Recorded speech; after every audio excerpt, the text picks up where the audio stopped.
वैसे तो बीते कुछ सालों से रोहित शर्मा एक जबरदस्त रिकॉर्ड पर चल रहे हैं, जबरदस्त एक्शन में दिख रहे हैं हर बार और हर ओपोनेंट के खिलाफ रन बना रहे हैं। लेकिन बांग्लादेश के खिलाफ अगर आप उनका रिकॉर्ड देखेंगे तो वो काफ़ी बुरा है।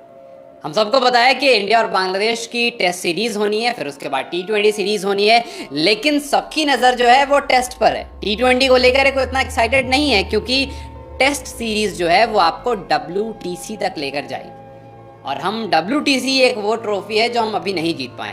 उसके अलावा हम T20 सीरीज़, अब T20 वर्ल्ड कप अभी जीते, 50 ओवर वर्ल्ड कप हम कुछ साल नहीं काफ़ी साल पहले जीते थे, लेकिन ठीक है हमारे पास है। लेकिन WTC की ट्रॉफी 2 बार हम फाइनल्स में जा कर के वहाँ से वापस आ गए।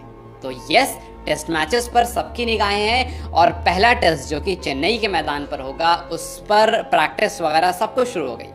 बांग्लादेश की टीम जो कि पाकिस्तान को हरा कर आ रही है वो काफ़ी ज़्यादा कॉन्फिडेंट है और वहीं रोहित शर्मा थोड़ा सा अंडर कॉन्फिडेंट होंगे शायद, क्योंकि रन्स नहीं आए बांग्लादेश के खिलाफ। हालांकि रोहित शर्मा उन खिलाड़ियों में से नहीं है जो कि अंडर कॉन्फिडेंट होते हैं, क्योंकि हाल फिलहाल में प्रेस कॉन्फ्रेंस हुई, उनमें पूछा गया उनसे कि आप किस तरह से इस सीरीज़ को देख रहे हैं। क्या आप इस सीरीज़ को BGT के प्रिपरेशन सीरीज़ की तरह देख रहे हैं, जो आप ऑस्ट्रेलिया के सामने जा कर के 5 मैच की सीरीज़ खेलेंगे, क्या उसके प्रिपरेशन की तरह देख रहे हैं?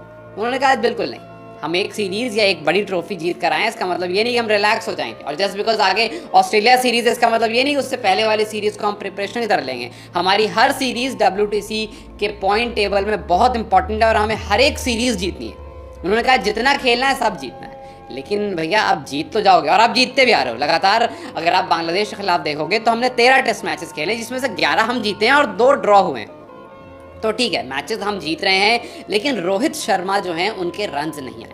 आज तक जितनी बार भी बांग्लादेश के खिलाफ रोहित शर्मा उतरे, मिलाकर भी वो सिर्फ और सिर्फ 33 रन बना पाए, सब मिला करके। तो इसका मतलब ये है कि रोहित जो है वो बांग्लादेश के खिलाफ थोड़े से कमज़ोर पड़ जाते हैं। अब देखिए, रोहित शर्मा का हमने ये देखा है कि वो अक्सर बड़े बॉलर्स को टारगेट करते हैं, बड़ी टीम्स को टारगेट करते हैं, तो शायद इस वजह से ऐसा लगता है कि वो छोटी टीम्स के थोड़ा सा अंडर प्रिपेयर्ड रह जाते हैं। आपको हिटमैन हम हर जगह देखते हैं, लेकिन बांग्लादेश के सामने थोड़ा सा खुश हो गए। जैसे अगर आपको याद दिलाऊं तो 2022 में दिसंबर में इंडिया और बांग्लादेश की सीरीज़ हुई थी। वहाँ पर तो खैर उन्होंने खेला ही नहीं था क्योंकि वो इंजर्ड थे, अंगूठे की चोट लगी थी, इस वजह से वो बाहर थे। लेकिन उसके अलावा आप देखेंगे, हालांकि वो सीरीज़ हम जीत गए थे, लेकिन रोहित वहाँ पर नहीं खेल पाए। उसके अलावा अगर आप और नज़र डालेंगे तो आपका ध्यान आएगा 2015 में बांग्लादेश के खिलाफ पहली बार टेस्ट सीरीज़ खेली और उसमें वो 9 गेंदों में 6 रन बनाकर आउट हो गए। उसके बाद अगर आप देखेंगे 2019 में जब सामने आए तो वहाँ पर भी 14 गेंद में 6 रन बनाकर आउट हो गए।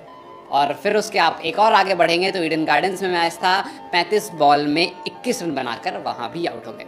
कभी इबादत हुसैन ने विकेट ले ली, कभी शाकिब अल हसन ने क्लीन बोल्ड कर दिया। तो कुल मिलाकर ये रहा कि रोहित शर्मा बांग्लादेश के खिलाफ टेस्ट मैचेस में अभी तक रन्स नहीं बना पाए हैं। लेकिन मैचेस हम लगातार जीते हैं, जाहिर सी बात है, लेकिन अभी सबकी नज़र यह है कि भाई रोहित शर्मा जो हर जगह रन बना रहे हैं, जो ऑस्ट्रेलिया हो, न्यूजीलैंड हो, पाकिस्तान हो, सबके सामने उनका बल्ला खूब चल रहा है। और वो कह रहे हैं कि भाई जैसे फाइन वाइन होती है ना, जो जैसे जैसे पुरानी होती जाती है वैसे वैसे और फाइन होती जाती है, कहते हैं ना ageing like a fine wine.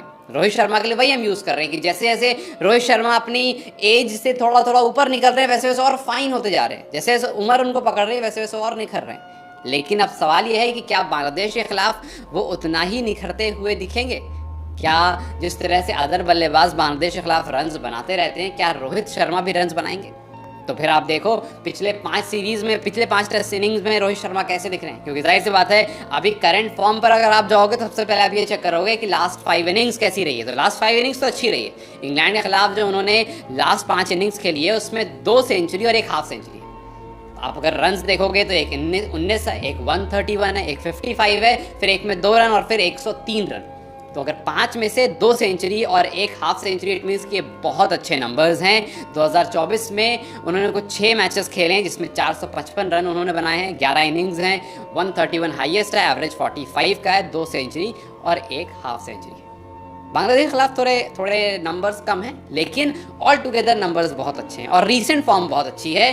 तो अब देखना यह है कि 19 सितंबर से जो हम सीरीज़ को स्टार्ट करने जा रहे हैं और हम चेपॉक में खेल रहे हैं, हम स्पिन डिपार्टमेंट में खेल रहे हैं और बांग्लादेश अभी पाकिस्तान को ग्रीन टॉप पर हरा कर आया है।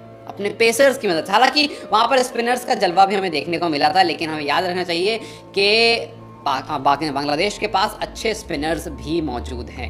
तो खैर ये तो वक्त ही बताएगा कि रोहित शर्मा क्या स्पिनर्स को टैकल कर पाते हैं, क्योंकि चेपॉक में ज़्यादा अटैक स्पिनर्स की तरफ से किया जाएगा, और क्या उनके जो कुछ नए पेसर हैं जिनका काफ़ी बोलबाला चल रहा है वो रोहित शर्मा को पुल शॉट मारने से रोक पाएंगे। यानी खराब हो, क्या लगता है कि रोहित शर्मा इस बार अपने पुराने सारे बुरे स्टैट्स को मिटा करके बांग्लादेश के खिलाफ भी अपने नंबर्स अच्छे कर पाएंगे? यानी मुझे कमेंट सेक्शन में जरूर बताएं। वीडियो अगर पसंद आई हो तो लाइक और शेयर